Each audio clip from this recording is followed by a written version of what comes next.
our executive director, Kevin Sheridan, who served for our country for many years. How many years, Kevin? 6 years, 9 months, and 28 days. There you go. So But anyway, who's counting? Exactly. So thank you. And then go ahead, Candace, we'll go ahead and proceed with the roll call, please. That's great. 6 years, 9 months. Wow. Okay. Director Kinjo. Cantu. Here. Hobart. Hernandez. Present. Hudson. Kick. King Tingle. Here. McPartland. Here. Neeram. Present. Rickman. Stepper. Here. Vargas. Warner. Here. Wright. Present. Got you. Zuba. Here. Hobart. Present. Okay, Chair, you have a quorum. Thank you. We will proceed to item number 3, which is our public comment. Members of the public may address the board on any issues not listed on the agenda that are within the purview of the authority. Comments and matters that are listed on the agenda may be made at the time the board is considering each item. Time limits on the public comment maybe will be 2 minutes. Do we have any members of the public? I do not have any members of the public with a hand raised, and I have not received anything in writing as of the deadline yesterday. Thank you. We will proceed to item number 4, consent agenda.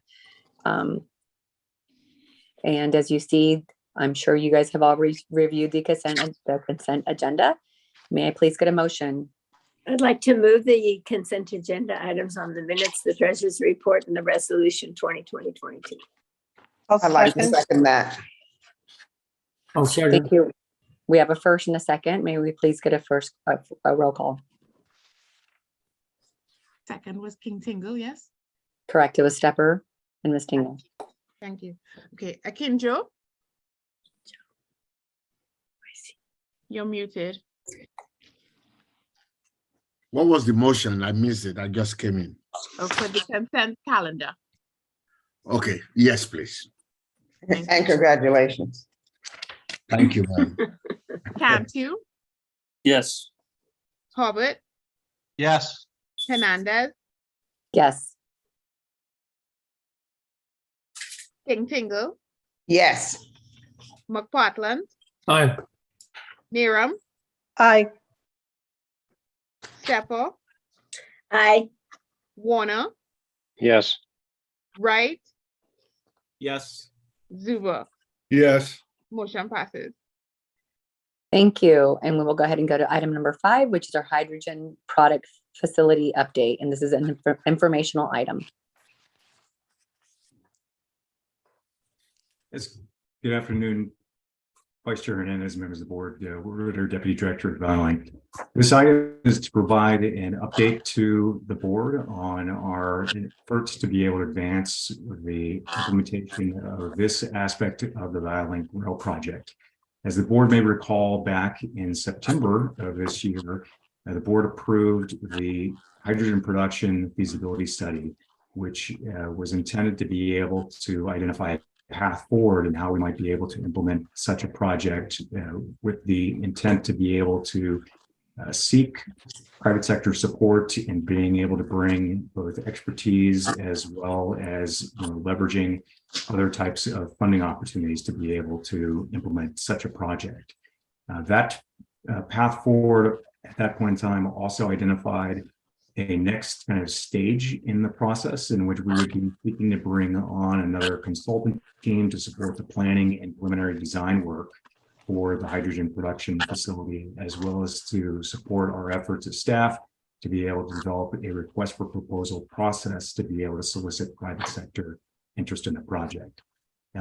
Since that time, we have been working with our state and regional funding partners to be able to explore opportunities to be able to use those funds to be able to support those activities as we indicated. However, through our coordination with the state initiative that is seeking to prepare a statewide application to pursue a significant amount of funding out of the U.S. Department of Energy's $8 billion hydrogen hub program, we've recognized that that process has overtaken our timeline of being able to bring on additional consultant support for the planning and preliminary design work.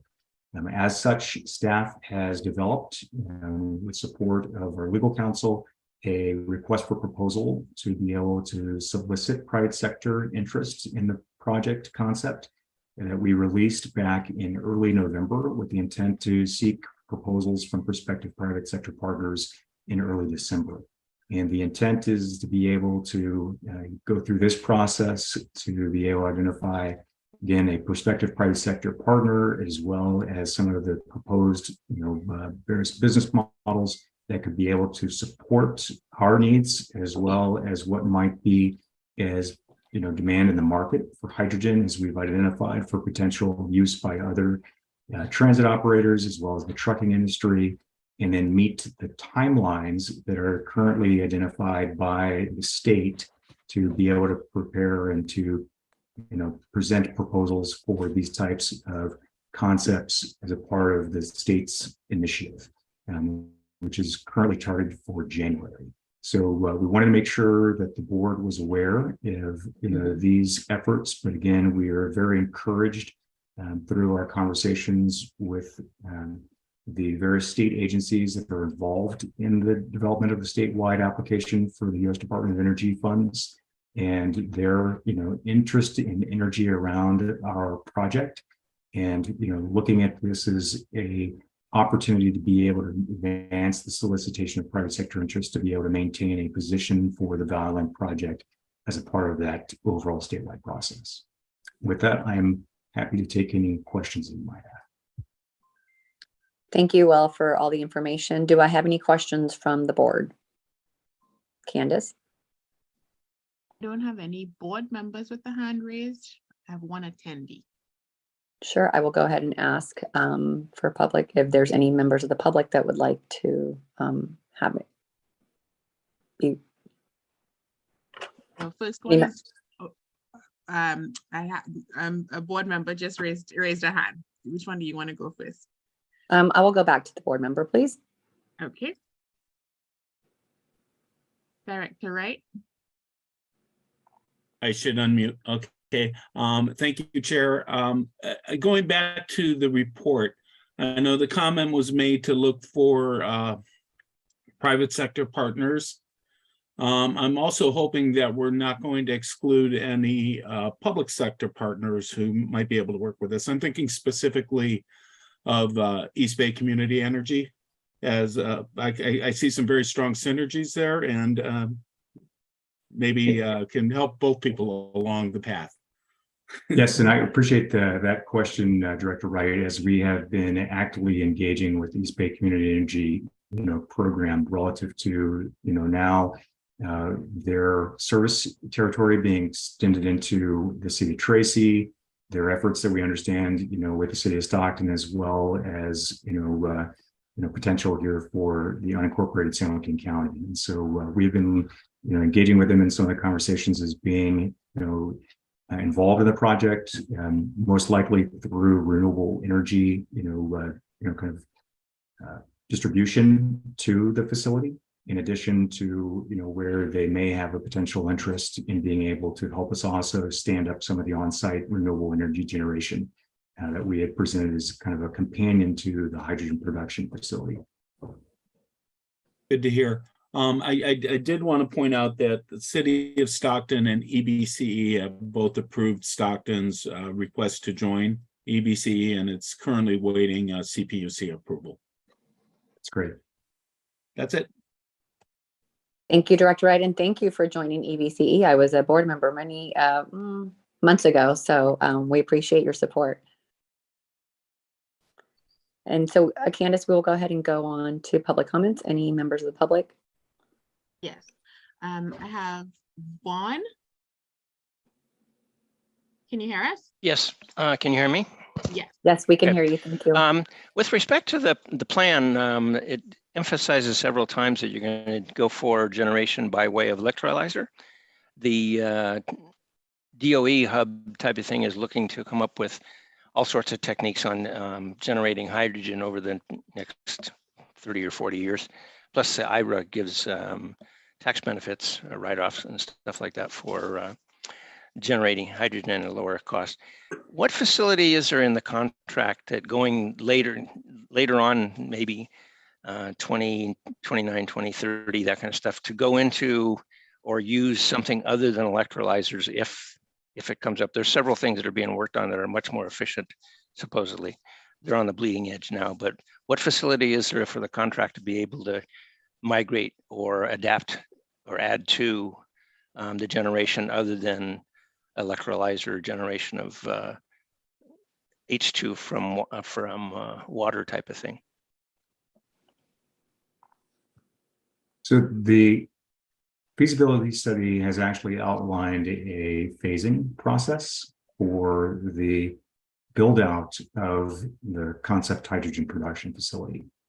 And the initial demonstration project has been identified as, electrolysis based upon what we're looking at as far as meeting certain requirements, not only for our kind of board's objective for a clean or green, hydrogen type of, production, but also what we're looking at as far as opportunities in the recent $100 million state hydrogen program as well, that has emphasis on electrolysis.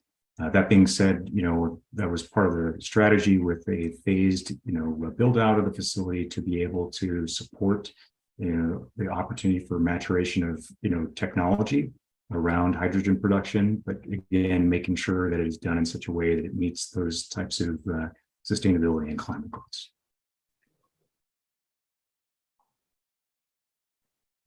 The next member of the public we have is Adrian Brandt. Hello again. Thank you for the opportunity to address this body. As many of you may recall, I'm somewhat of a hydrogen skeptic. I certainly wish the project well, but you are a transit agency, and it is difficult enough to just do that versus also layering in the additional risk and difficulty and all the issues around becoming your own energy producer. Not only energy producer, such as maybe pumping green energy into the grid and having credits and then powering electric trains, but no, you're taking it even a step more difficult and going to bleeding edge hydrogen production. And I wish you well, but I think you need to do a total cost of ownership and risk analysis. I haven't seen that yet in your published studies, such as the report that I sent your executive director out of Germany. There's a state in Germany that recently did a big study, a total cost of ownership study around using the exact kind of hydrogen trains you're proposing or seeking to use versus battery electric EMUs that basically power themselves and recharge off of catenary that is only along parts of the route, just sufficient enough to keep the system running. And then they run off wires, such as you would need to when you're on Union Pacific track or whatever. So in that scenario, you would electrify your terminals at the end, and you would electrify maybe Altamont Pass so that the trains could be charging while climbing with full power over the pass, and using regen on the downhills. And that kind of an alternative approach is far, far less risky than going into the energy production business, such as you're proposing. And that can be entirely green, none of the losses, none of the fugitive emissions of hydrogen that also damage the climate and cause warming. So that study really needs to be done. You really have to be sure you're going the right way. Total cost of ownership. Thank you. Thank you. Any other public comment? I have one more, Karen Moore. And before we move forward, we normally do not have a discussion on this, but if our executive director during public comment, if he'd like to give the member of the public a little bit of information with regards to his comments. I thank you, Chair, and I would just restate that none of what was mentioned is acceptable by Union Pacific as far as having an overhead catenary or a DMU or battery powered DMU currently on their system anywhere in the United States. There is a battery powered power pack type diesel, not diesel, but multiple unit available in Europe, but it's not cleared in the United States yet. But what has been cleared and what the state has entered into contract for are up to, I think, 24 or 26 of these hydrogen Stadler H2 trains, and they will be in service shortly in San Bernardino. And then the state is going to be looking at where to place those trains on one of the existing passenger rail operators in the state. So it'd either be with an ACE or Capital Corridor, but those details still haven't been sorted out with the Union Pacific Railroad and or the BNSF to my knowledge. And I'm in regular contact with the host railroad on these issues, having recently met with them. And I'm going to continue to meet with them to explore the opportunities. But at this point in time, the only clean emission vehicle that's available that isn't overhead catenary is the hydrogen powered H2. And that's why the state went ahead with the contract. Thank you, Kevin, for sharing that information. Candace, we'll go back to the public comment. And from Karen Moore. Hi, Karen. Good afternoon. My name's Karen Moore. I live in Tracy. I've attended several of these meetings. I'm excited about this project in every way and shape and form. I noticed recently that there was a proposed track through Tracy. And I just want to say, talking with other people, we're concerned about a train, stopping traffic within town. And we're hoping we can encourage the track to go down 205 so that it's not running through town. The other thing I will say to help with the cost, there's a DME, California's starting to approve carbon capturing and sequestering, and Tracy's going to have a carbon capturing and sequestering plant if all goes as proposed. And DME is a fuel that uses hydrogen, and I can't remember the other thing, but it's a very great alternative fuel for long trucks. And so I think that if we get to a point where this plant is open, we can use it to produce DME fuel, not at this plant, but at least the hydrogen could be used. So there's a lot of benefits to this plant, and I would encourage you to look at other ways to grab revenue with this plant because I think it's really much better than electricity. Electricity has a lot of environmental problems with the batteries. So I think, there's always some issue, and we want to just make sure whatever we use is sustainable, environmental sustainable. And I think this committee's doing a great job. Thank you so much. Candace, any other members? I only have directors now with hands raised. We will close the public comment and then bring questions from the board. Director Kinjo. Yeah, yes, ma'am. I hope I'm not bringing the board back. Do we have an agency that is in hydrogen production right now in the Bay Area or even in the country that we can leverage on or learn from? Kevin.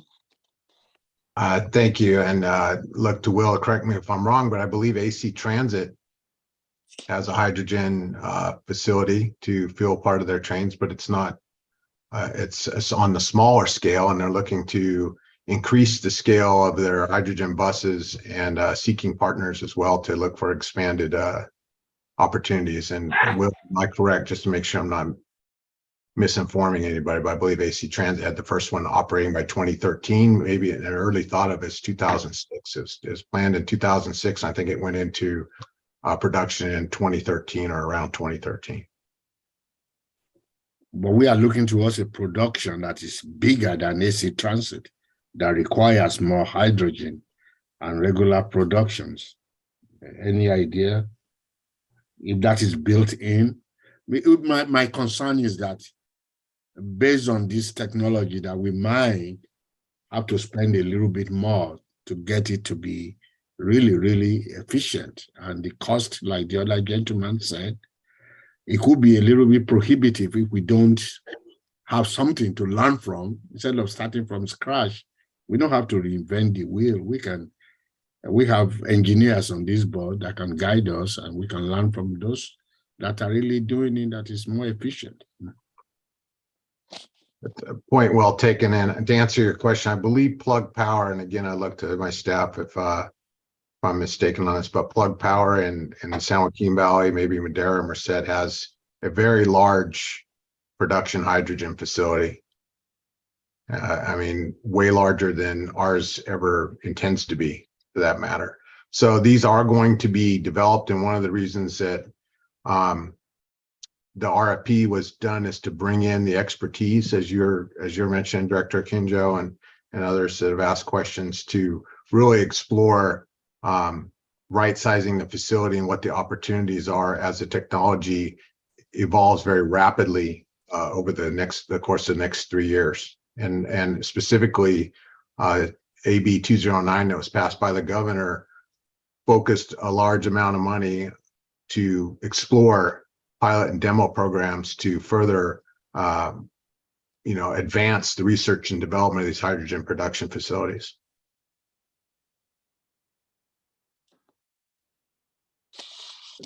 Thank you. Thank you. Any other hands up? Candace? I do not have anyone else with a hand raised. Okay, great. This was just an informational item. We will go ahead and move on to item number 6, which is transportation policy and funding update.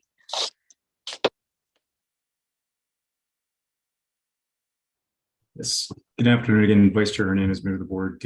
Staff is looking to provide an update on our most recent activities on both the kind of regional and state policy regarding transportation funding that have implications to the Valley Trail project, and to also, again, express our sincere appreciation for the support from a number of the board members as well as stakeholders throughout, the Tri-Valley as well as San Joaquin County for the action that was recently approved by the Metropolitan Transportation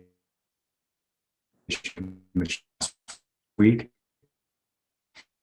with regards to their major project advancement policy process, and approved as what are called level 2 projects, and the overall prioritization of these major capital projects for funding primarily targeted for MTC's endorsement, or other types of funding that they may have influence over. Level 1 projects. I'm sorry, but he keeps breaking up on my machine. Those that So I have not are got much doing in information to what he's construction saying. or Same here. He needs to start all over. It's just, Well, it's not loud enough and it's breaking up. I understand. Will, is there any can repeat or let us know or pass your notes to Kevin, if possible, if you're having some internet issues? certainly. Can everyone hear me now? You're still breaking up. Try turning off your video. Try switching off your video, Will.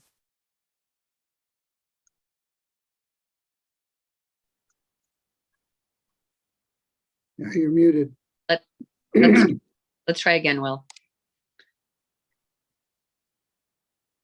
You're muted. You're muted. All right. Can everyone hear me okay now? Yeah. Great. I'll try it without video. My apologies. So we, as staff, just want to provide an update on a number of the activities It's not any going better. on with regards to transportation policy and funding.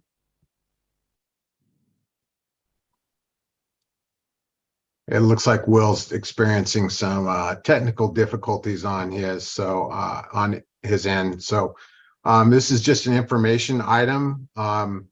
there was a meeting with MTC on October 26 regarding the Transit Intercity Rail Capital Program and the Regional Major Project Advancement Policy. There were a number of speakers that spoke on behalf of ValleyLink and making sure that it was a priority in the what MTC referred to in the map as a tier 2 project, and it was a unanimous approval by MTC to adopt the MTC staff's recommendation, which was to make sure ValleyLink was kept in tier 2 of the map, which positions us right before the projects that are currently in construction or prioritized for construction. So which would be considered tier 1. So to summarize that, projects in construction would get first priority for funding in order to complete, which naturally those jobs need to finish construction.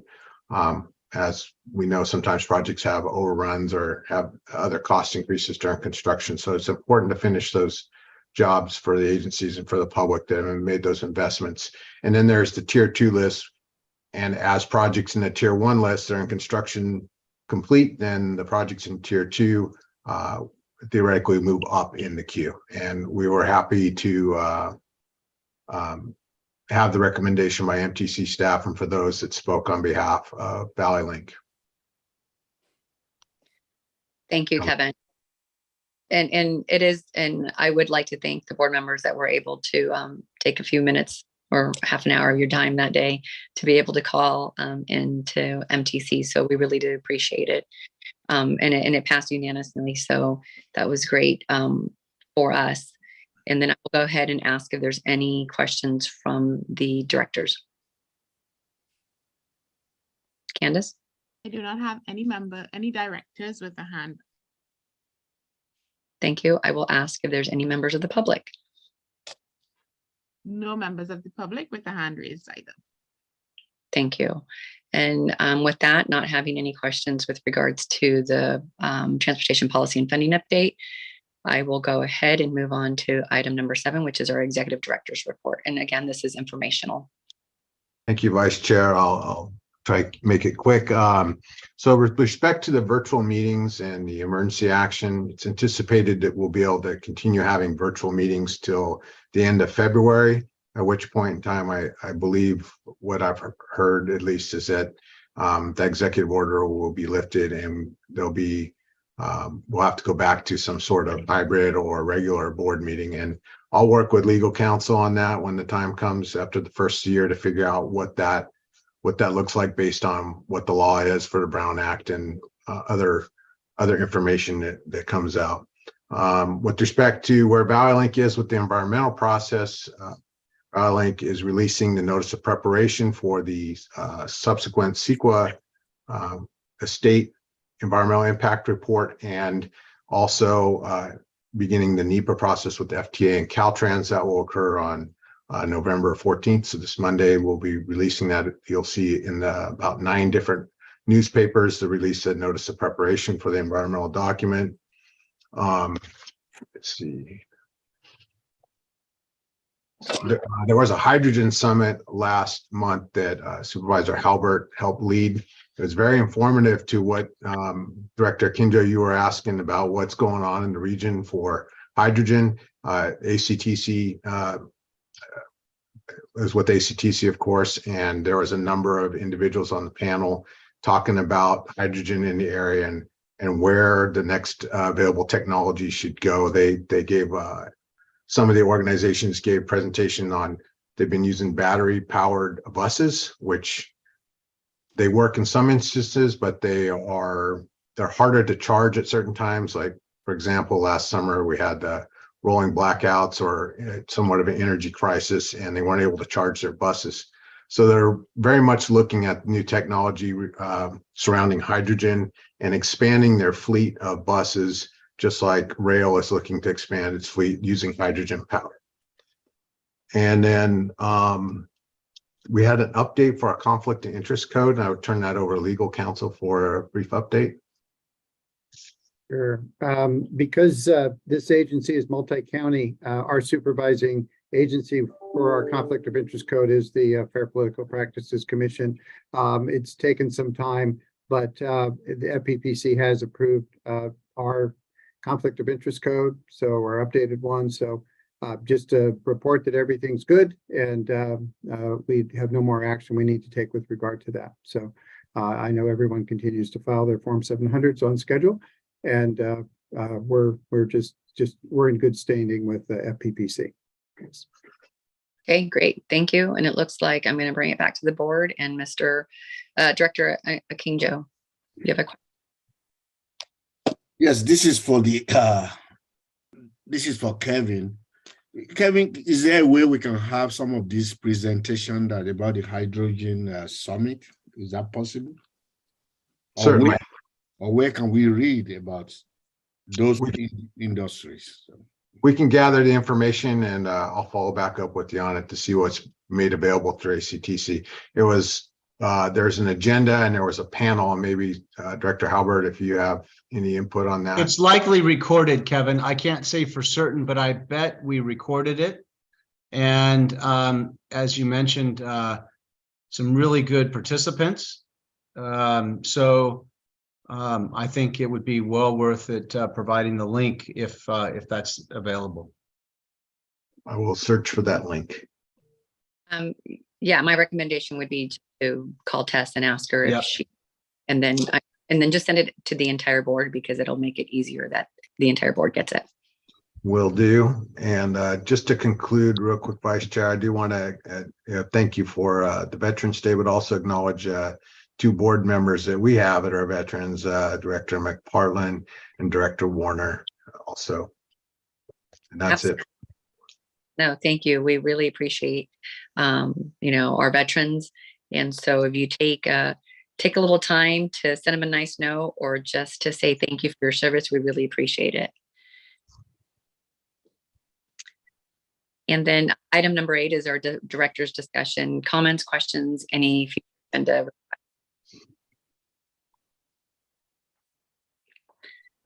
Not seeing any hands up. Our next upcoming meeting will be a special meeting on December 7th, and then our regular meeting will be on December 14th. Please have a safe weekend. Have a great Thanksgiving, and we will adjourn. What's on December 7th? December 7th is our special meeting. Meaning? COVID. For Oh, the COVID, resolution. the COVID allowance. Okay, 361. Correct. And it looks like we have Director Kick. Sorry, I just wanted to note that I was here late, but if Candace needed that information. Okay, great. Thank you. Okay, you said on the 7th, this board is not having a special meeting, are we? We are. We are December 7th? Okay. Yeah, so that's usually Director. Do you have any questions? I need to add that on December 7th, my wife will be having an operation, so I won't be able to attend. Okay. Wish you the best. Director Halbert. Yeah, so on February 28th, I believe the state's going to lift its emergency order, and I believe many agencies are going through the process of how will we conduct meetings at that point. I note that there is new legislation that is not as flexible as our current operating procedures. So have we done all we can to make sure that we understand going back to ways of meeting that we've done in the past? And also, do we have thoughts on how we may continue to utilize some technology by maybe regional locations that we can participate from and agendize properly?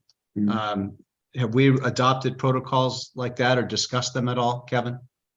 Not yet, Director, but I am aware of the changing requirements for the Brown Act, that we will be able, board members will be able to have some virtual capability, but it may not be more than 3 times in a row per board member from a virtual perspective. So that's one of the things that my legal counsel and I will look at the change in the rules and figure out how to get back to having our regular meetings with some sort of virtual capability to comply with the Brown Act. If you could just try to harmonize that, but between, each of us is going to come to you with what we do at other agencies. And to the extent we can all harmonize on something, so that we don't have one lawyer saying that we can do something that another lawyer says we can't or whatever. And I'll just throw out, since we have Michael on now, I'm pretty certain that we are going to be able to agendize ourselves and post notes from wherever we would be, but we'd have to post the address and location and have it open to the public. And as an example, Right. If I were to participate from the office I'm in now, it's a public building, accessible to the public, duly noted. I could put it on my window 3 days in advance with the address, and just ask you to post it accordingly, and participate that way. And I may decide to go back to just to do that. So and that's basically the old rules, which maybe we've forgotten since it's been a couple of years. But yeah, I actually have a briefing sheet I can get out that will help with that. But yeah, I mean, it's so basically we go back to live meetings. The prior rules with regard to teleconference participation would apply. There is a limited exception. It's not super useful, I don't think, but we'll get you the details of that. And we can use that to an extent, but thank you. Yeah, so. And I would say we will be checking into with how our other agencies that you serve on are conducting those meetings, and just to make them as efficient as possible. I don't want to try and reinvent or create any more difficulties in having these meetings. Right. Great. Thank you, Director Stepper.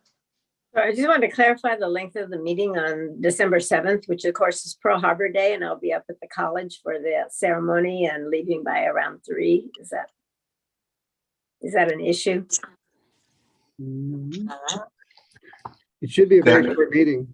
Is that one of those 5-minute meetings? Yeah. It should be, the action items are being reserved for the following meeting. Okay, great. Thank you. Just wanted to make sure.